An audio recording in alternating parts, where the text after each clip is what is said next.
प्रवचन की श्रृंखला में हमारा विषय प्रारंभ किया था भावना का।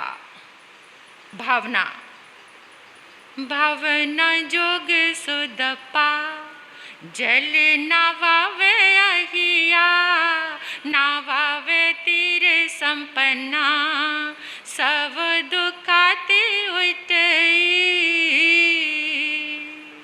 अपने आप को दुखों से मुक्त करना चाहते हो तो भावना और योग के द्वारा अपने भीतर का शुद्धिकरण करो। जिसने भावना और योग के द्वारा अपने अंतर का शुद्धिकरण कर लिया, जो पहले हमारी साधना चल रही थी ना, ब्रह्मांड की हीलिंग साधना, उसमें भी सबसे बड़ा योग किसका था? भावना का। यानी भावना सर्वत्र मंगल करने वाली हमारी भावना है। आज के युग में भी, इस कंप्यूटर युग में, इस इंटरनेट के युग में कितने लोग ऐसे हैं जिन्होंने अपनी भक्ति भावना के साथ पत्थर के अंदर परमात्मा को देखा है, महसूस किया है, परमात्मा की शक्ति को पहचाना है, जीवंत किया है इस इंटरनेट के युग में भी। लेकिन हमने तो अपनी भावनाओं को बिखेर दिया है। हमारा मन कहीं जा रहा है, वचन कुछ बोल रहा है। चेक करना अपने आप को। दिन में किसी समय एक बार आपका मन, आपका वचन और आपकी काया, क्या तीनों परमात्मा में संलग्न होते हैं? क्या तीनों भक्ति में लगते हैं? जिस समय तीनों भक्ति में लगते हैं उस समय हमारे भीतर एनर्जी का विस्फोट होता है, चाहे वो कैसी भी है। जब ये अशुभ में लगते हैं, जिस समय हमें क्रोध आता है, जिस समय हमें मान आता है, उस समय अपने स्पंदनों को पहचान कर देखना। मुझे महसूस हुई है ये बात। उस पल को जागरूक होकर देखना। जिस समय आपके भीतर अहंकार आता है उस समय भी एक विस्फोट होता है, लेकिन वो कैसी एनर्जी? नेगेटिव एनर्जी का। जिस समय हमारे अंदर क्रोध आता है उस समय भी एनर्जी का विस्फोट होता है, लेकिन वो कौन सी एनर्जी है? वो नेगेटिव एनर्जी, अशुभ एनर्जी है। और वो अशुभ हमारे इतने सारे कर्मों का बंधन करा देती है। इसलिए परमात्मा कहते हैं कि जिसने, उत्तराधन आगम की गाथा है ये, कि जिसने भी भावना और योग के द्वारा अपनी आत्मा का शुद्धिकरण कर लिया, वो संसार में रहते हुए भी ऐसे है जैसे जल के ऊपर नौका। देखो, तुम संसार में रहो लेकिन कैसे रहो? नौका की तरह चलना है संसार में, कर्म मिला है, लेकिन कैसे? पानी में रहकर भी वो नौका पानी से अलग है। पानी को जो अपने भीतर नहीं आने देती, वही नौका पार हो जाती है। जिस नौका में छिद्र हो जाते हैं, पानी का प्रवेश हो जाता है, वो नौका डूब जाती है। तो हमारी जिंदगी की नौका में कितने सारे छिद्र हैं। इसलिए तो जन्म जन्म में डूबते आ रहे हैं इस संसार में। इस संसार की नौका को बिना छिद्रों वाली बनाने के लिए क्या करना है? परमात्मा ने सूत्र दिया है, अनित्य भावना। अनित्य, इस संसार में जो कुछ नजर आ रहा, नित्य किसको कहते हैं? शाश्वत, जिसका विनाश नहीं होता, जिसका नाश हो जाता है, वो अनित्य है। तो जो भी चीज आपको इस संसार में नजर आ रही है वो सारी अनित्य है, नाशवान है। नाश किसका नहीं होता? सिर्फ एक ही चैतन्य तत्व, ये आत्मा, इसका कभी भी विनाश, कोई अग्नि जिसे जला नहीं सकती। लेकिन क्या करें, मोह का आवरण इतना है। हमें क्या नजर आता है? ये देह, ये पुद्गल, ये पदार्थ, इन्हीं से ही तो प्यार है। ये जब हमसे अलग होते हैं तो हम रोते हैं। किसी सुखद पदार्थ का संयोग मिलता है तो हम खुश हो जाते हैं, लेकिन वो खुशी कितनी देर की? क्षणिक, क्षणिक सुख है। इन पदार्थों का, इन विषय भोगों का अनित्य भावना कह रही है कि इस संसार में राजा राणा छत्रपति हाथिन को असवार, मरना सबको एक दिन, अपनी अपनी बार ओ मनवा, अपनी अपनी बार। अनित्य भावना कह रही है राजा, राणा, छत्रपति जो चलते थे, जिनके ऊपर छत्र किए जाते थे, जो हाथियों की भी सवारी करते थे, उन सबको भी जब जब बारी आएगी सबको मरना है। मरना सबका एक जैसा है, जन्म सबका एक जैसा है, लेकिन बीच की जो धारा है वो सबकी कर्मों के अनुसार है। जिसने गुड किया उसका गुड लक, जिसने बैड किया उसका बैड लक। दुष्कर्म, उदय काल कर्मों का सब जीवात्मा के साथ चल रहा है। मैंने कुछ लोगों को ऐसे देखा है जो इस जीवन में बहुत सरल हैं, बड़े नेक हैं, बड़े ईमानदार हैं, लेकिन जीवन में संघर्ष चल रहा है। इसका मतलब अभी कोई ऐसा मोटा पाप नहीं किया, कोई ऐसी हिंसा नहीं की, लेकिन फिर भी जीवन में संघर्ष है। कारण आज नहीं किया कल तो किया है। पाथे भोजन तैयार किया हुआ है और वो मिलता ही, जिस जिस चीज़ से अपना टिफिन भरोगे और चलोगे, जो भरा है वो तो खाना ही पड़ेगा। अगर साथ वाले को देखो वो खीर पूड़ी लेकर आया है, मेरे पास तो दाल रोटी है, तुमने दाल रोटी बनाई तो तुम्हारे टिफिन में दाल रोटी है, और उसने खीर पूड़े बनाकर लाया है तो वो खीर पूड़े खाएगा।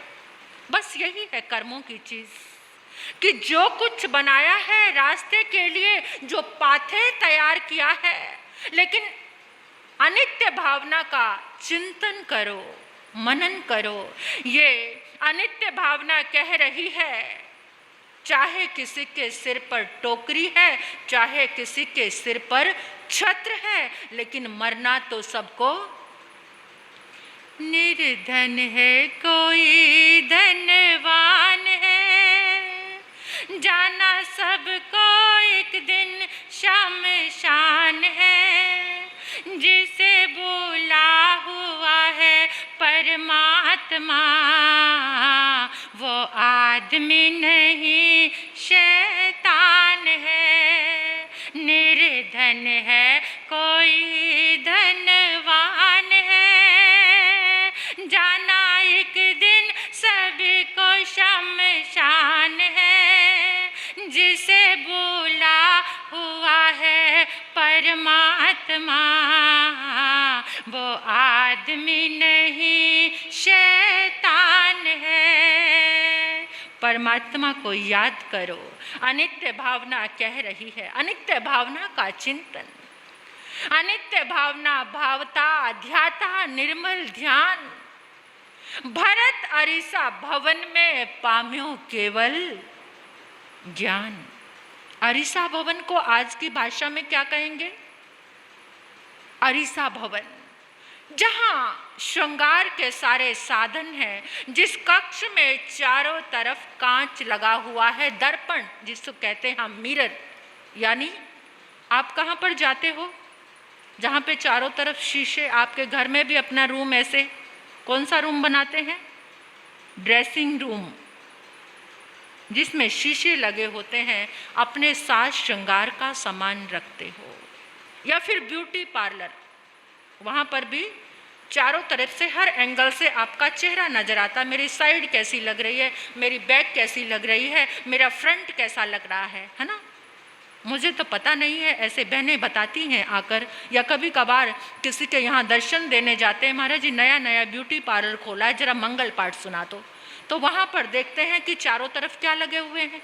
कांच लगे हुए हैं, शीशे लगे हुए हैं, और बहुत बड़े बड़े एड़ी से लेकर चोटी तक, जहाँ पूरी देह सजी संवरी नजर आ जाए, और फिर अपने आप को ऐसा सजा के संवार के कितना इठलाते हैं, मेरे जैसा सुंदर और कोई नहीं लग रहा। और आजकल का ज़माना तो ऐसा आ गया है, इतना प्लास्टिक युग है, हर इंसान इतना प्लास्टिक का हो गया है कि किसी भी इंसान के चेहरे की फोटो देखकर आप जजमेंट कर सकते हैं। बिल्कुल काला जो रंग है वो भी बिल्कुल गोरे नज़र आते हैं आजकल तो, है ना। ऐसे ऐसे कैमरे, ऐसे ऐसे ऐप्स आपके फ़ोनों में आ गए हैं, बच्चे क्या कुछ बनाते हैं। आज किसी के सौंदर्य की जजमेंट, बेचारे जो सुंदर है ना उनकी भी तौहीन हो गई है आजकल तो, सच्ची बात है ये। जिनका सौंदर्य है उनकी भी तौहीन, सुंदरता की तौहीन हो गई है। ऐसी ऐसी ऐप आ गई है कि किसी को भी देखो वही खूबसूरत नज़र आ रहा है। किसी फोटो को देखकर आप कोई रिश्ता करेंगे तो बड़े भ्रमित हो जाएंगे। कुछ नहीं है, सारा कुछ नकली, सारा कुछ आर्टिफिशियल। और उस नकली चीज़ों को देखकर अरे असली कभी तो अंदर कोई खटका आता ही होगा, ये चेहरा मेरा असली सब कुछ। आंखें भी बनावटी हो गई हैं आजकल तो, नाक, होंठ, पूरा चेहरा, सारा कुछ प्लास्टिक। ये यंत्रों के युग ने इतनी करामात कर दी है कि इंसान पहले तो अपने स्वभाव से धोखा देता था, अब तो सूरत से भी धोखा दे रहा है। पहले तो इंसान का अपने स्वभाव से, अपने व्यवहार से धोखा देता था, लेकिन आजकल तो सूरत भी धोखा देने लगी है। कहाँ पहुँच गए हैं हम। मैं बात कर रही थी उस अरीसा भवन की, उस भरत राजा के जो 6 खंड का मालिक है, उसका ब्यूटी पार्लर। और वहाँ पहुँच गए वो भरत, सजे संवरे। एक तो चक्रवर्ती, प्रथम चक्रवर्ती, 6 खंड का मालिक, मुकुट, बाजूबंद, उंगली में अंगूठियां, कंगन, गले में बड़े बड़े हार, जगमगाते हीरों से जड़ित वस्त्र। और भरत अपने आप को जहां देखो उधर भरत, इतना सुंदर भरत, पीछे आगे दाएं बाएं ऊपर सब जगह भरत चक्रवर्ती नजर आ रहा, इतना खूबसूरत सजा संवरा। अपने एक एक अंग को निहारने लगे, और निहारते निहारते क्या देखा, एक उंगली, इसकी अंगूठी मैंने तो पहनी थी, अरे कहाँ गिर गई, देखा कहीं नजर नहीं आई। फिर उंगली को देखा और दूसरी उंगली को देखा, जिसमें अंगूठी नहीं थी वो थोड़ी भद्दी दिख रही थी, जिसमें अंगूठी पहनी हुई थी वो बड़ी खूबसूरत लग रही थी। कुछ दिन पहले एक बहन मेरे पास आई और कहने लगी, महाराज साहब मेरे नेल्स देखो, नेल्स। मैंने कहा ये क्या है? वो कुछ नेल्स ट्रांसप्लांट, पता नहीं क्या बोलते हैं, मुझे नहीं मालूम, वो कराते हैं।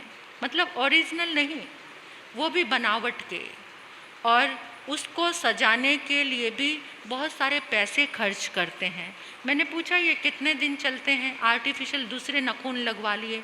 कहते इनको 1500-1600 रुपये खर्च आता है और ये 1 महीना चलते हैं। 1 महीने का खर्चा ये।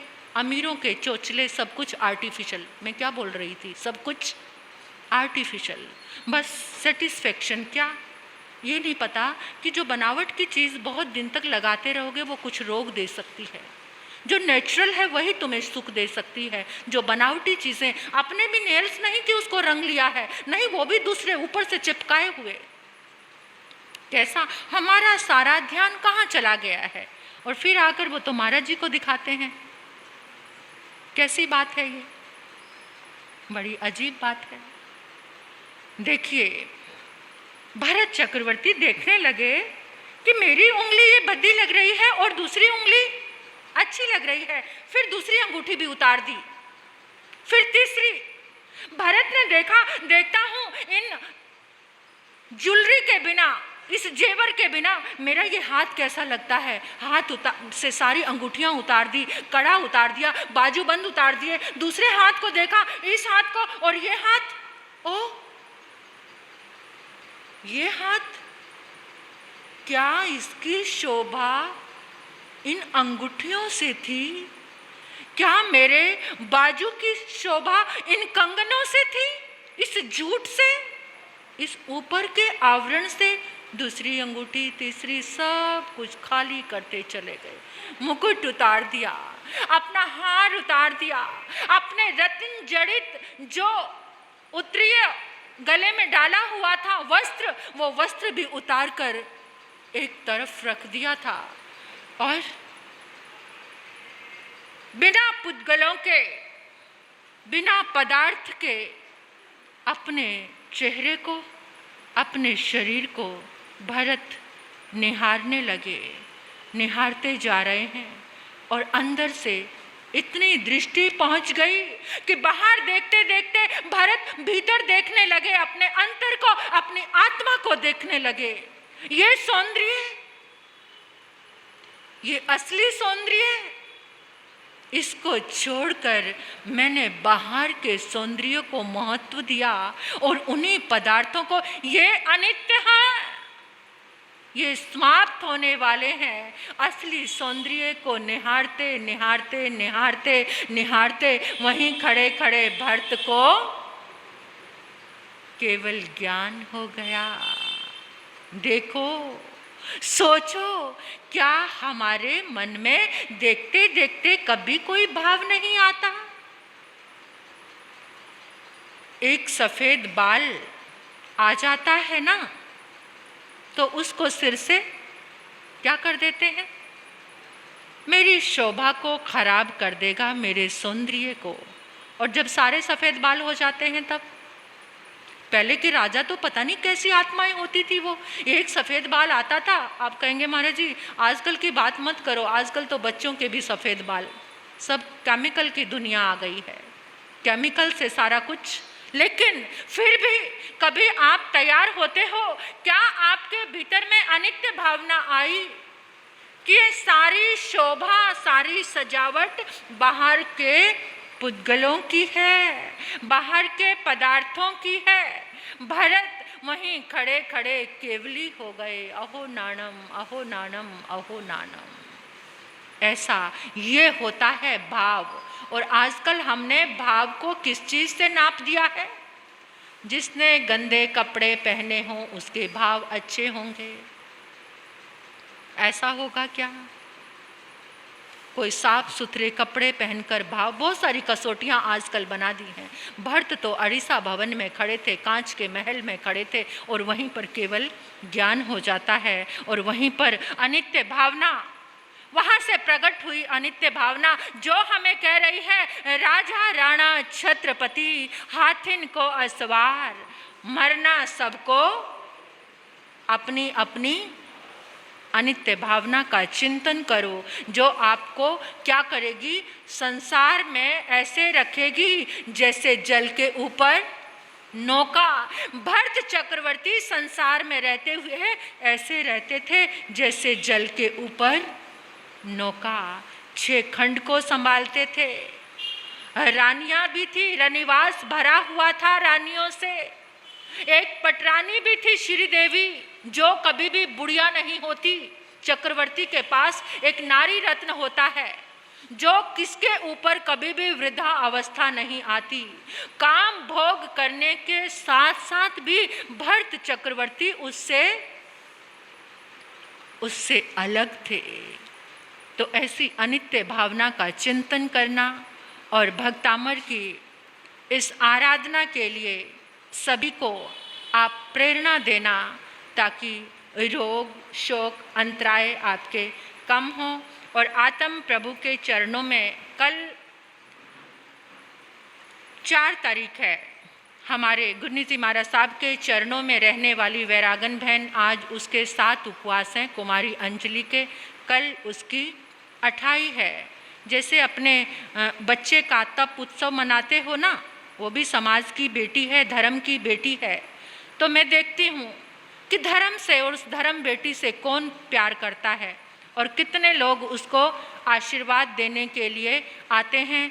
कल उसकी 28 का तप का उत्सव होगा, तो आप सभी को आना है। और कल संडे है, अपने बच्चों को सामायिक के लिए ज़रूर लेकर आना। और कल पता चलना चाहिए हमारे बीच में कल जालना श्री संघ यानी औरंगाबाद के पास एक जगह है जालना, जो गुरुदेव गणेशी लाल जी महाराज साहब का धाम है, तो वहाँ से भी संघ आ रहा है चातुर्मास की विनंती के लिए। तो आप सभी का एक सहज कर्तव्य और भाव बनता है कि महाराष्ट्र से लोग आए हैं, वो भी आपकी श्रद्धा भक्ति देखें कि आपको धर्म से कितना प्रेम है, किस तरह से आप अनुष्ठान करते हैं। हाँ, और 39 हाँ, कल 39 सेक्टर से भी संघ आएगा। हमारी 3 साध्वियों ने बड़ी सुंदर आराधना कराई वहाँ पर। वो संघ इतना प्रसन्न हुआ, आजकल के युग के प्रवचन भी दिए और आगम की बहुत मधुर वहाँ पर आराधना हुई। जब हुआ तब हुआ, संघ वाले बड़े प्रसन्न हैं और उन्होंने रोक भी लिया कि महाराज साहब रविवार को हम बड़े ही सम्मान के साथ आपको आपके संघ में स्पुर्द करके आएंगे, वहाँ पर पहुँचाकर आएंगे। तो कल 39 सेक्टर का संघ भी आपके बीच में आएगा, तो समय पर आप भी पहुँच जाना। और ये अनुष्ठान जिन्होंने शुरुआत की है, थोड़ा सा पहले आ जाया करो, पूरा अनुष्ठान करो, सारे मंत्र जाप को सुना करो, उनकी वाइब्रेशन, मंत्रों की ऊर्जा आप तक पहुँचे, उस ऊर्जा को अपने भीतर में आत्मसात करो। वो मंत्र जाप जैसे जैसे वो तरंगे आपके भीतर जाएंगी, जैसे एक अग्नि की एक चिंगारी सारे रुई के ढेर को जलाकर राख कर देती है, ऐसे भक्ति की मंत्र जाप की ये तरंगे जैसे ही आपके भीतर पहुँचेंगी, आपके जो अंतराय कर्म की जो रुई है वो सारी जल जाएगी। वो सारे कर्म धीरे धीरे करके टूटने शुरू हो जाएंगे, कटने शुरू हो जाएंगे। इसी के साथ ओम शांति। आचार्य मानतुंग ने अपने कर्मों की निर्जरा की, और वो तो एक चमत्कार हो गया, क्योंकि उन्होंने चमत्कार की दृष्टि से नहीं किया था। वो तो क्या है, एक चमत्कार ऐसे हुआ कि पता चले कि हाँ कितनी शक्ति है धर्म में, तो वो बेड़ियाँ टूट गई। एकदम बिल्कुल आगे नहीं है। तो कल से आपको इसका अर्थ भी बताया करेंगे। यही संस्तुत है सकल वांग में तत्वबोधा। ये स्तुति सकल वांग में जो संपूर्ण साहित्य के जानकार, तत्वबोधा तत्वों के जानकार कौन, ये शक्रेंद्र महाराज, उन्होंने मानतुंग कह रहे हैं यही संस्तुत है सकल वांग में तत्वबोधा दुद्भूत बुद्धि पटवी सुरलोकनाथ ही। सुरलोकनाथ ही यानी शक्रेंद्र महाराज जो देवताओं के मालिक हैं, वो जो है वो सकल वांग में संपूर्ण साहित्य के जानकार हैं। द्वादशंगी वाणी, अभी आपने अंतकार सूत्र में सुना था कि 11 अंगों तक उन्होंने क्या किया, ज्ञान संपादन किया। तो उन्होंने 12 अंगों तक, दृष्टिवाद 12वां अंग है वो लोप हो गया है, परंतु इंद्र को सभी अंगों की क्या थी, जानकारी थी। संपूर्ण साहित्य के जानकार थे और तत्वों के क्या थे, ज्ञानी थे।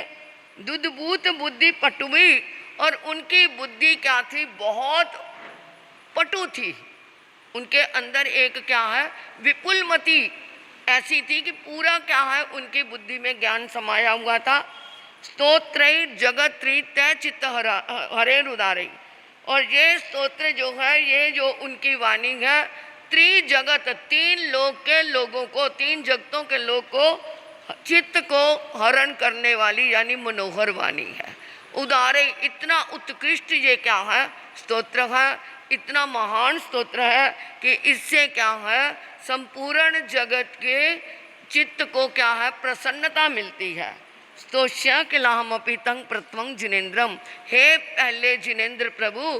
तो जब इंद्र इसकी स्तुति करते हैं, मेरे को तो कुछ आता नहीं, फिर भी स्तोष्य किलाहमपि, निश्चय से मैं भी जरूर इसकी क्या करूँगा, स्तुति करूँगा ही करूँगा।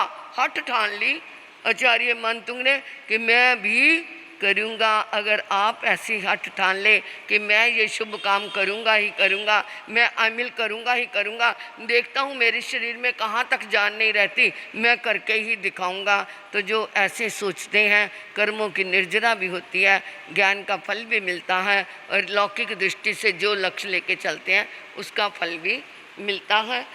संसार के सभी महापुरुषों की, जैन धर्म की, नमो अरियंतानंग, नमो सिद्धानंग, नमो आयरियानंग, नमो वजानंग, नमो लोय सब सामनंग, चैता वारंवार संचकवट्टी में हिडियो संति संति करे लोय पत्तो गए मनुत्रंग, श्री चतारी मंगलम अरियंता मंगलम सिद्धा मंगलम साहू मंगलम केवलिपनत्ता दम्मा मंगलम, चेतारी लुगुत्मा अरियंता लुगुत्मा सिद्धा लुगुत्मा साहू लुगुत्मा केवलिपनत्ता दम्मो लुगुत्मा, चेतारी शरणम पव्यामि रेहंते शरणम पव्यामि सिद्धे शरणम पव्यामि साहू शरणम पव्यामि केवलिपनत्तो दम्मो शरणम पव्यामि, अरिहंता जी का शरणा, सिद्धा जी का शरणा, साधु जी का शरणा, केवली प्रत्याद्य धर्म का शरणा। ये 4 शरणें दुख करने और शरणानी कोय, जो ब प्राणी करे आराधन, उसका अजर अमर पद होए, उसका सदा ही मंगल होए।